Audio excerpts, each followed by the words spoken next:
नमस्कार, good morning, Radhe Radhe, जय श्री कृष्णा। कैसे हो आप सब? आज का जो हमारा सेशन चल रहा है राजस्थान राज्य व्यवस्था के अंतर्गत नया टॉपिक शुरू होने जा रहे हैं, जो टॉपिक है मुख्यमंत्री। राज्यपाल पर हमने विस्तार पूर्वक चर्चा की थी, विस्तार पूर्वक थ्योरी के सारे एक स्टेप बाय स्टेप अपने अध्ययन किया था। उसके बाद उसकी प्रश्नोत्तरी जो अति महत्वपूर्ण प्रश्न थे वो हमने करवाए गए 2 क्लास के अंतर्गत। यदि आप इस चैनल पर आज पहली बार हो तो आप पिछले वीडियो जाके हमारे चैनल की प्लेलिस्ट राजस्थान राज्य व्यवस्था के अंतर्गत जाके सारे वीडियो देख सकते हैं। और इस चैनल को ज्यादा से ज्यादा आप शेयर करो, लाइक करो, ताकि आपके सामने एक अच्छे से अच्छा कंटेंट हम प्रस्तुत कर सकते हैं। शुरू करते हैं एक नए टॉपिक के साथ। टॉपिक है राजस्थान का मुख्यमंत्री। मुख्यमंत्री क्या है, उसका संविधान में क्या, कहां पर उसका उल्लेख है, क्या उनकी शक्तियां हैं, क्या उसकी योग्यता है, कौन उसको नियुक्त कर सकता है, कैसे मंत्रिमंडल का गठन होता है, उनको शपथ कौन दिलाता है, ये सारी बातें आज के इस वीडियो के अंतर्गत पूरी विस्तार पूर्वक हम चर्चा करेंगे। बने रहे लास्ट तक, ठीक है। बिना वक्त गवाए शुरू करते हैं आज का सेशन, ठीक है। तो आज का जो हमारा सेशन है राजस्थान का मुख्यमंत्री,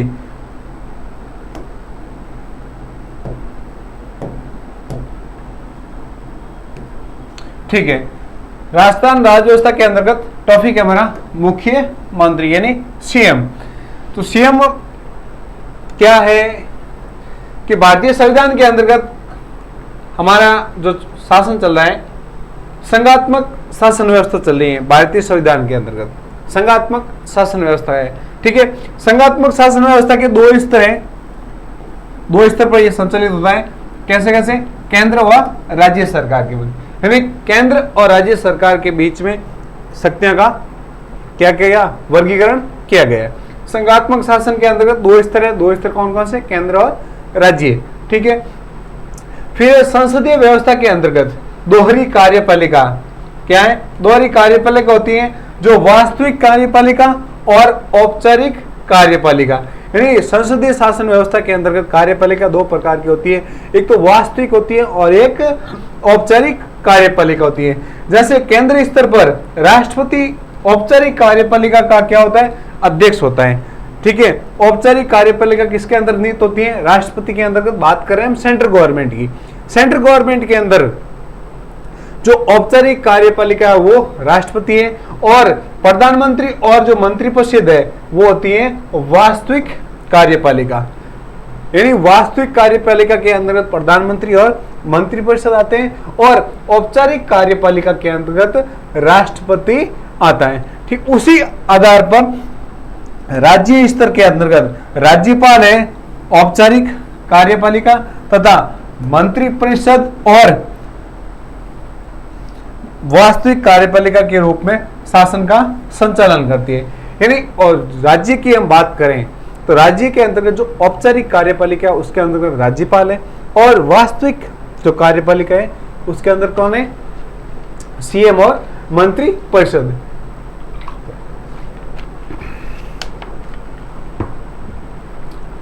संविधान में मुख्यमंत्री और उसकी मंत्रिपरिषद का उल्लेख यहाँ थोड़ा टाइप मिस हो चुका है, ठीक है ना, तो आप देख लेना। मुख्यमंत्री और मंत्रिपरिषद का उल्लेख कहाँ मिलता है आपको? संविधान के भाग 6 के अंतर्गत मिलता है। इंपॉर्टेंट है, पूछ लिया जाए कि सीएम का संविधान के अंदर किस भाग के अंदर उल्लेख मिलता है, तो भाग 6 के अंदर, ठीक है। और अनुच्छेद की बात करें तो अनुच्छेद 164 के अंतर्गत, ठीक है। अनुच्छेद की बात करें हम तो अनुच्छेद सीएम के लिए 164 है, और भाग की बात करें तो भाग 6 के अंतर्गत उल्लेख मिलता है, ठीक है दोस्तों। इस चीज को आप नोट करके लिख ले, ठीक है। अब हम बढ़ते आगे।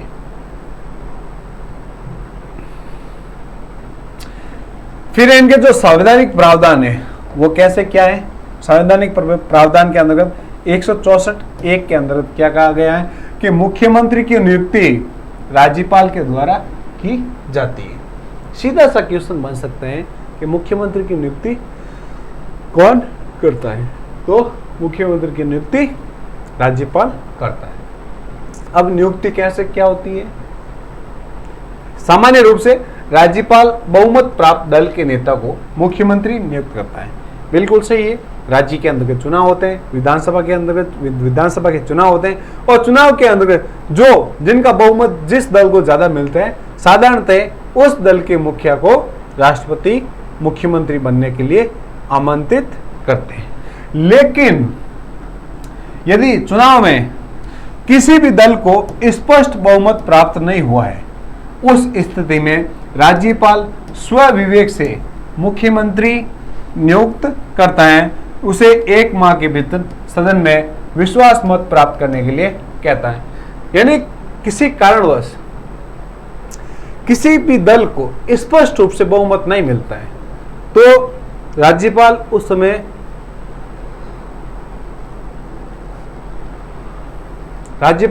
क्या करता है, अपने स्वविवेक शक्ति का प्रयोग करके किसी भी दल के व्यक्ति को सीएम बनाता है, और उसके पास 1 माह का समय होता है कि वो विधानसभा के अंतर्गत अपना विश्वास मत प्राप्त करे।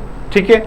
दूसरा है कि राज्यपाल स्वविवेक द्वारा मुख्यमंत्री की नियुक्ति ऐसे समय पर करता है जब कार्यकाल के दौरान किसी मुख्यमंत्री की मृत्यु हो जाए और उसको कोई उत्तराधिकार तय नहीं होता हो, या चुनाव में किसी दल को स्पष्ट बहुमत प्राप्त नहीं हुआ हो।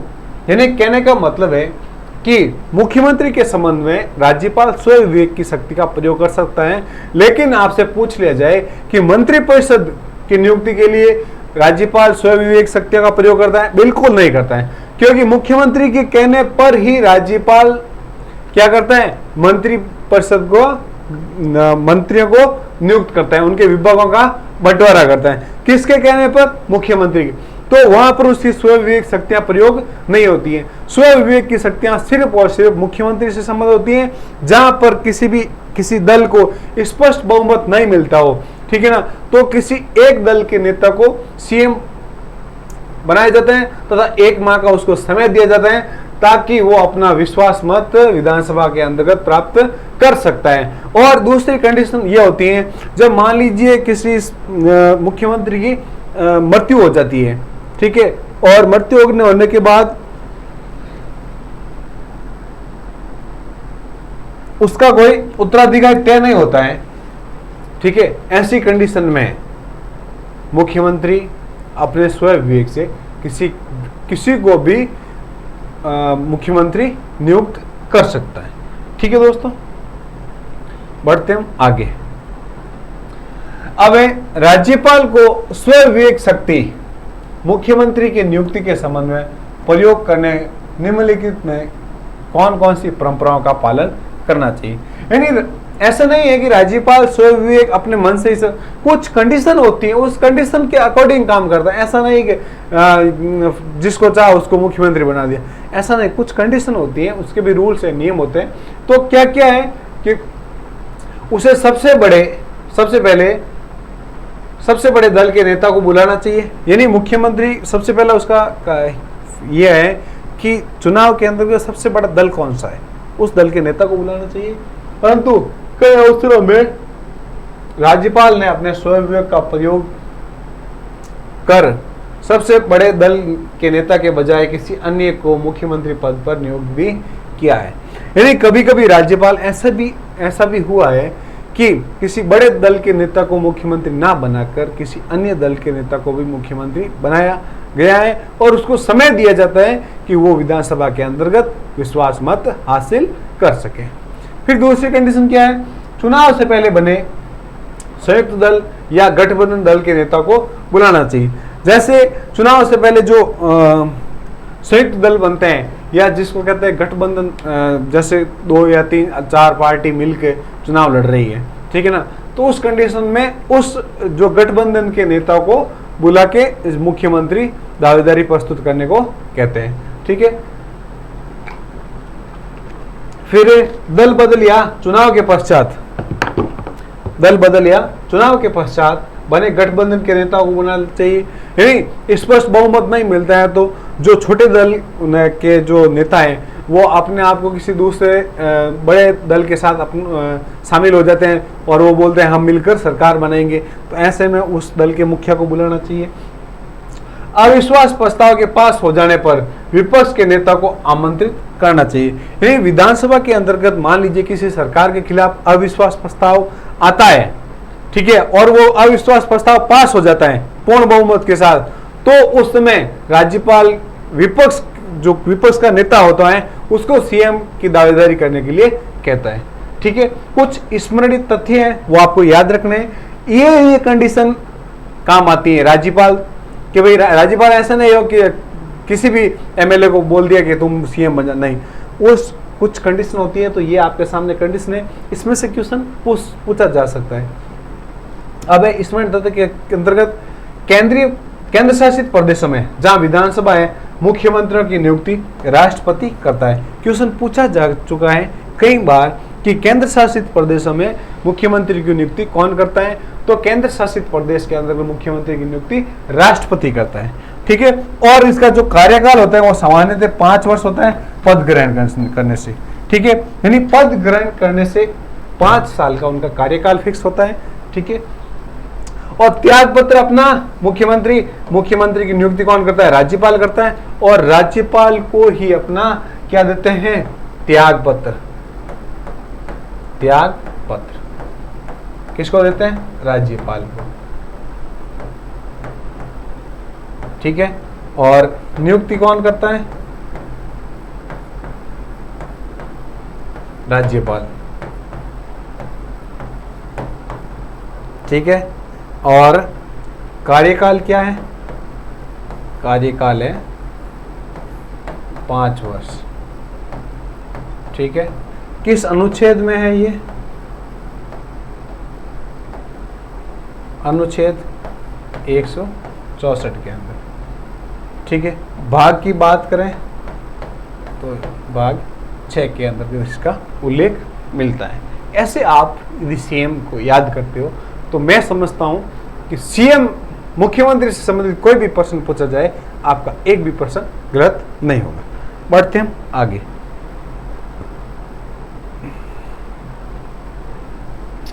फिर मुख्यमंत्री को राज्यपाल के द्वारा हटाया जा सकता है, क्योंकि राज्यपाल के प्रसाद पर्यंत ही मुख्यमंत्री अपने पद पर बना रहता है। इस चीज को भी आप ध्यान, राज्यपाल मुख्यमंत्री को स्वयं विवेक से नहीं हटाया जाता है। यानी राज्यपाल मुख्यमंत्री को अपने, वो ऐसा नहीं कि मैं राज्यपाल हूं और मेरी इच्छा हुई कि इस फलाना व्यक्ति को सीएम हटा दो, इसको, ऐसा नहीं होता है।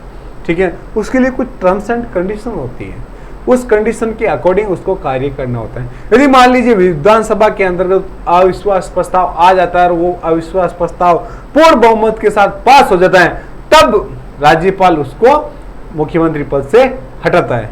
ठीक है, ये तो देखो राज्यपाल मुख्यमंत्री को कब कब हटा सकता है, ये सारे दे रखे हैं। यदि मुख्यमंत्री विधानसभा में अपना बहुमत खो देता है तो उसे त्याग पत्र दे देना चाहिए, अन्यथा या राज्यपाल उसे बर्खास्त कर सकता है।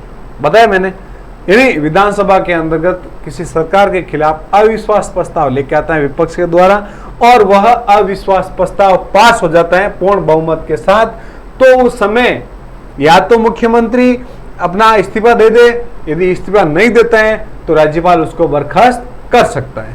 फिर दूसरी कंडीशन है, विपक्ष द्वारा लाया गया अविश्वास प्रस्ताव यदि सदन में पारित हो जाता है तो सत्ता पक्ष मुख्यमंत्री की नैतिक जिम्मेदारी बनती है कि वह अपने पद से त्याग पत्र दे, अन्यथा राज्यपाल उन्हें पद से हटा सकता है।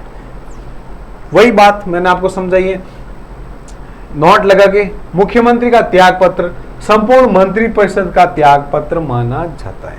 यानी सीएम ने यदि त्याग पत्र दे दिए हैं तो उसके जो भी पूरी मंत्रिपरिषद का त्याग पत्र होता है। यानी जब मुखिया चला जाता है तो पीछे तो है सारी मामला ही खत्म हो जाता है। ठीक है, मुख्यमंत्री राज्यपाल के प्रसाद पर्यंत यानी इच्छा पर्यंत पद धारण करते हैं। यह राज्यपाल के प्रसाद पर्यंत का तात्पर्य है कि विधानसभा के प्रसाद पर्यंत, यानी राज्यपाल को यह अधिकार नहीं है कि वह जब चाहे मुख्यमंत्री को हटा दे या बर्खास्त कर दे, जब तक कि उसकी विधानसभा के अंतर्गत उसका बहुमत है। यानी राज्यपाल के चाहने से भी कुछ नहीं होता है, राज्यपाल चाह कर भी मुख्यमंत्री को नहीं हटा सकता है तब तक नहीं हटा सकता है जब तक मुख्यमंत्री के पास विधानसभा के अंतर्गत उसका पास बहुमत है, यानी बहुमत है उसके पास, तब तक राज्यपाल अपने स्वयं विवेक से नहीं हटा सकता है। ठीक है दोस्तों, अब हम बात करते हैं आगे। अनुच्छेद 164 एक क के अंतर्गत क्या कहा गया है? इस अनुच्छेद को 91वें संविधान संशोधन 2003 के द्वारा जोड़ा गया है। ठीक है, इसमें राज्य मंत्रिपरिषद का आकार निश्चित किया गया है। आकार क्या है कि राज्य मंत्रिपरिषद में मुख्यमंत्री सहित अधिकतम मंत्री उस राज्य की विधानसभा की कुल विधानसभा की सीटों का 15%, यानी राजस्थान में 200 सीटें हैं, 200 सीटें का 15% तो 30 मंत्री, ठीक है ना, 30 मंत्री मुख्यमंत्री सहित, और न्यूनतम कितने होंगे, यानी ये अधिकतम है, अधिकतम 30 मंत्री बन सकते हैं मुख्यमंत्री सहित। और न्यूनतम कितने होंगे? न्यूनतम आपको 12 तो आपको बनाने ही होए, 12 मंत्री तो आपको न्यूनतम बनाने ही है। ये संविधान संशोधन जोड़ा गया था 91वें संविधान संशोधन 2023 के अंतर्गत। विधानसभा के अंतर्गत मंत्रिपरिषद का आकार को निश्चित किया गया कि भाई इतने लोग मंत्री बन सकते हैं और इससे कम मंत्री आप नहीं बना सकते। ठीक है, फिर अनुच्छेद 164 एक ख के अंतर्गत इसे भी 21वें संविधान संशोधन 2023 के द्वारा जोड़ा गया है। इसमें क्या कहा गया है कि किसी राजनीतिक दल का किसी राज्य की विधानसभा या विधान परिषद का कोई सदस्य जो 10वीं अनुसूची के पैरा 2 के अधीन उस सदन का सदस्य होने के लिए निहित है और अपनी निहितता की तारीख से प्रारंभ होने वाली उस तारीख तक जिसको ऐसे सदस्य के रूप में उसकी पदावधि समाप्त होगी, उस अवधि के दौरान मंत्री या मुख्यमंत्री के रूप में नियुक्त किए जाने के लिए निहिताएं होगा। ठीक है, फिर एक नोट डाल के कहा गया अनुच्छेद 75 एक के अंतर्गत 75 एक ख तथा अनुच्छेद 64 एक ख में राजनीतिक दल शब्द का उल्लेख मिलता है। क्वेश्चन बन सकता है कि राजनीतिक दल शब्द का उल्लेख कहाँ कहाँ मिलता है, तो अनुच्छेद 75 एक ख के अंतर्गत और 164 एक ख के अंतर्गत राजनीतिक दल शब्द का प्रयोग या उल्लेख मिलता है। फिर अनुच्छेद 164 2 के अंतर्गत कि राज्य की मंत्रिपरिषद सामूहिक रूप से विधानसभा के प्रति उत्तरदायी होती है, यानी राज्य की जो विधान परिषद होती है वो सामूहिक रूप से, जो राज्य की मंत्रिपरिषद होती है वो सामूहिक रूप से विधानसभा के प्रति उत्तरदायी होती है। ठीक है दोस्तों, यहां तक आपको सारी चीजें समझ में आ गई होगी। अब बढ़ते हैं आगे। अब अनुच्छेद 164 3 के अंतर्गत क्या कहा गया है कि मुख्यमंत्री व मंत्रियों को शपथ कौन दिलाता है? राज्यपाल दिलाता है। ठीक है ना, यानी मुख्यमंत्री और मंत्रियों को शपथ कौन दिलाता है? तो राज्यपाल दिलाता है। किसके अंतर्गत? 164 3 के अंतर्गत। ठीक है, अनुच्छेद की बात करें तो 164 3 के अंतर्गत। ठीक है, राज्य का मुख्यमंत्री कार्य ग्रहण से पूर्व राज्यपाल के समक्ष पद एवं गोपनीयता की शपथ ग्रहण करते हैं, जो निम्न अनुसार है। आप अब नए ट्रेंड क्वेश्चन के अंतर्गत आपको शपथ से संबंधित क्वेश्चन भी पूछे जा सकते हैं, जिसमें क्या आता है कि मैं भारत के संविधान के प्रति सच्ची श्रद्धा एवं सत्यनिष्ठा रखूंगा, भारत की प्रभुता और अखंडता बनाए रखूंगा, अपने दायित्वों का श्रद्धापूर्वक एवं शुद्ध अंतःकरण से निर्वहन करूंगा, मैं भय या पक्षपात, अनुराग या द्वेष के बिना सभी प्रकार के लोगों के प्रति संविधान और विधि के अनुसार न्याय करूंगा। ठीक है, इस तरह से ये शपथ का उल्लेख मिलता है। ये शपथ किसकी है? मुख्यमंत्री और मंत्रियों की। ठीक है, मुख्यमंत्री व मंत्रियों की शपथ का प्रारूप अनुसूची 30(3) में मिलता है। क्वेश्चन पूछा जा सकता है कि अनुसूची मुख्यमंत्री और मंत्रियों की जो शपथ है उसका किस अनुसूची के अंतर्गत उल्लेख किया गया? तो प्रारूप इसकी अनुसूची 3 के अंतर्गत। ठीक है दोस्तों, अनुच्छेद 164 4 के अंतर्गत कोई मंत्री जो निरंतर 6 माह से किसी अवधि तक राज्य की विधानमंडल का सदस्य नहीं है, उस अवधि की समाप्ति पर मुख्यमंत्री या मंत्री नहीं रहेगा। कहने का मतलब ये है, जैसे वर्तमान सरकार के अंतर्गत आपको पता होगा शायद गंगानगर या हनुमानगढ़ के किसी व्यक्ति को मंत्री बनाया गया था, ठीक है ना। और ये चर्चा में चली थी कि अग्निवीर भर्ती, जो आपको सबको पता है अग्निवीर है, और उसी प्रकार अग्निवीर मंत्री भी ये चर्चा चली थी काफ़ी दिन कि उसको मंत्री बनाया गया था, लेकिन फिर चुनाव हुए, चुनाव में वो हार गया, तो उसको मंत्री पद से बर्खास्त किया गया, ठीक है। तो एक व्यक्ति बिना एमएलए बने 6 माह तक मंत्री बन सकता है, 6 माह तक मुख्यमंत्री बन सकता है। इससे ज़्यादा बनने के लिए आपको चुनाव में आपको जीतना जरूरी होता है। यदि आप चुनाव नहीं जीत पाते हो तो आप 6 माह के बाद आप ऑटोमेटिक हट जाते हो, ठीक है दोस्तों। अब नेक्स्ट बात करते हैं, भारतीय संविधान में मुख्यमंत्री पद के लिए कोई वही योग्यता है आवश्यक है जो एक मंत्री पद के लिए होती है। यानी भारतीय संविधान के अंतर्गत मुख्यमंत्री संबंधित जो योग्यता वही है जो एक मंत्री से संबंधित है।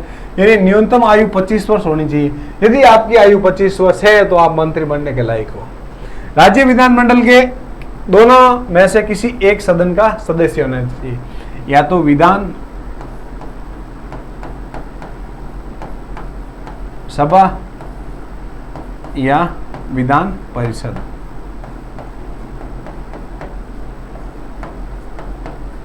वही की बात सेंट्रल गवर्नमेंट में जैसे लोकसभा और राज्यसभा, दोनों में से किसी का सदस्य है तो आप प्रधानमंत्री बन सकते हो, दोनों में से किसी का सदस्य है तो आप सीएम बन सकते हो, ठीक है। मतलब आपको सदस्य होना जरूरी है। और आपकी उम्र 25 वर्ष न्यूनतम, यदि आप 25 वर्ष के हो तो आप सीएम बन सकते हो, आप मंत्री बन सकते हो, ठीक है। यदि मुख्यमंत्री विधानमंडल के किसी भी सदन का सदस्य ना हो तो भी वह 6 माह तक मुख्यमंत्री रह सकता है। ये बात मैंने अच्छे से आपको समझा दी है कि बिना एमएलए बने ही आप मुख्यमंत्री बन सकते हो, ठीक है। 6 माह के भीतर उसे विधानमंडल के किसी एक सदन की सदस्यता ग्रहण करनी पड़ती है, अन्यथा त्याग पत्र देना होता है। सदस्यता ग्रहण करने के लिए आपको उपचुनाव जो चुनाव होते हैं उसमें आपको जीत दर्ज करनी जरूरी होती है, तभी आप सदस्य बन पाते हो, ठीक है। फिर मुख्यमंत्री सामान्यतः विधानमंडल के निम्न सदन विधानसभा का सदस्य होता है, लेकिन उच्च सदन विधान परिषद का सदस्य को भी मुख्यमंत्री बनाया जा सकता है यदि उस राज्य में द्विसदनात्मक विधानमंडल हो तो। कहने का मतलब ये है कि एक राज्य के अंतर्गत द्विसदनात्मक व्यवस्था है, जैसे विधानमंडल भी है और विधान परिषद भी है। तो सामान्य रूप से तो कहा गया है कि विधानसभा का जो मेंबर होता है वो सीएम बन सकता है, लेकिन टर्म्स एंड कंडीशन ये होती है कि कभी कभी द्विसदना व्यवस्था के अंतर्गत विधान परिषद का भी सदस्य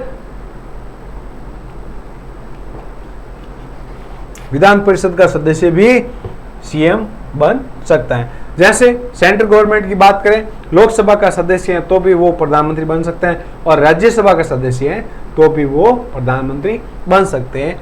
इसका एग्जाम्पल आपको मनमोहन सिंह से संबंधित आप देख सकते हैं जब वो प्रधानमंत्री थे, ठीक है। अब बढ़ते हैं आगे। कुछ इंपॉर्टेंट फैक्ट हैं जो आपको याद करने हैं, आप इंपॉर्टेंट करके लिख सकते हैं, ठीक है, नोट करें। यदि मुख्यमंत्री विधानमंडल के उच्च सदन यानी विधान परिषद का सदस्य है तो वह राष्ट्रपति के चुनाव में भाग नहीं ले सकता, क्योंकि राष्ट्रपति के चुनाव में लोकसभा, राज्यसभा और विधानसभा के केवल निर्वाचित सदस्य ही भाग ले सकते हैं, जो अनुच्छेद 54 के अंतर्गत उल्लेख किया गया है। यानी कहने का मतलब ये है कि मान लीजिए मुख्यमंत्री विधान परिषद का सदस्य है और उसको मुख्यमंत्री बना दिया जाता है तो वह राष्ट्रपति के चुनाव में भाग नहीं लेता है, क्योंकि राष्ट्रपति के चुनाव में वो लोग भाग लेते हैं, लोकसभा, राज्यसभा और विधानसभा के जो निर्वाचित सदस्य हैं वही भाग ले सकते हैं किसके, राष्ट्रपति के चुनाव में। इसका उल्लेख कहां पर मिलता है, अनुच्छेद 54 के अंतर्गत। इंपोर्टेंट फैक्ट है, पूछा जा सकता है एग्जाम में, आप इसको नोट करके रखें। दूसरा है, यदि मुख्यमंत्री मनोनीत है तो भी वह राष्ट्रपति के चुनाव में भाग नहीं ले सकता, क्योंकि राष्ट्रपति के चुनाव में निर्वाचित सदस्य भाग लेते हैं। यानी क्या कहा, यदि मुख्य मनोनीत है, ठीक है, मुख्यमंत्री मनोनीत है, फिर भी वह राष्ट्रपति के चुनाव में भाग नहीं ले सकता, क्योंकि राष्ट्रपति के चुनाव में निर्वाचित सदस्य ही भाग ले सकते हैं। ठीक है। तीसरी बात है, मुख्यमंत्री विधानमंडल के उच्च सदन का सदस्य है, यानी मंत्री परिषद मतलब विधान परिषद का। ठीक है, तो वह अविश्वास प्रस्ताव पर वोट नहीं दे सकता, क्योंकि अविश्वास प्रस्ताव विधानसभा में लाया जाता है। यदि सीएम विधान परिषद का है, ठीक है, और मान लीजिए उसकी विधानसभा में अविश्वास प्रस्ताव आ जाता है, तो वह अपना वोट भी नहीं दे सकता, क्योंकि वोट विधानसभा अविश्वास प्रस्ताव हमेशा विधानसभा के अंतर्गत लाया जाता है, विधान परिषद के अंतर्गत नहीं। अनुच्छेद 164(5) के अंतर्गत क्या कहा गया है कि मुख्यमंत्री के वेतन या भत्ता का निर्धारण राज्य विधानमंडल द्वारा किया जाता है। क्वेश्चन पूछा जा सकता है कि मुख्यमंत्री का वेतन और भत्ते किसके द्वारा निर्धारण किया जाता है, तो राज्य विधानमंडल के द्वारा। वर्तमान में राजस्थान के मुख्यमंत्री का 75,000 रुपये प्रति माह है, ठीक है, जो 1 अप्रैल 2019 के बाद से मिलना शुरू हुआ है। ठीक है दोस्तों, अब है मुख्यमंत्री के कार्य और शक्तियां। मुख्यमंत्री के क्या क्या कार्य हैं, क्या क्या शक्तियां हैं, अब इतनी देर तक हमने पढ़ा, उसका उल्लेख कैसा है, कौन उसको निर्वाचित कर सकते हैं। ठीक है, मुख्यमंत्री विधान परिषद का सदस्य बन सकता है या विधानसभा का सदस्य बन सकता है, वो सारी चीजें हमने डिटेल से पढ़ी है। ठीक है, अब आते हैं मुख्यमंत्री के कार्य और उसकी शक्तियां। अनुच्छेद 167 के अंतर्गत मुख्यमंत्री के संवैधानिक कर्तव्यों का क्या मिलता है, उल्लेख मिलता है, यानी किसके अंतर्गत, 167 के अंतर्गत। ठीक है, इसके निम्न संवैधानिक कर्तव्य है।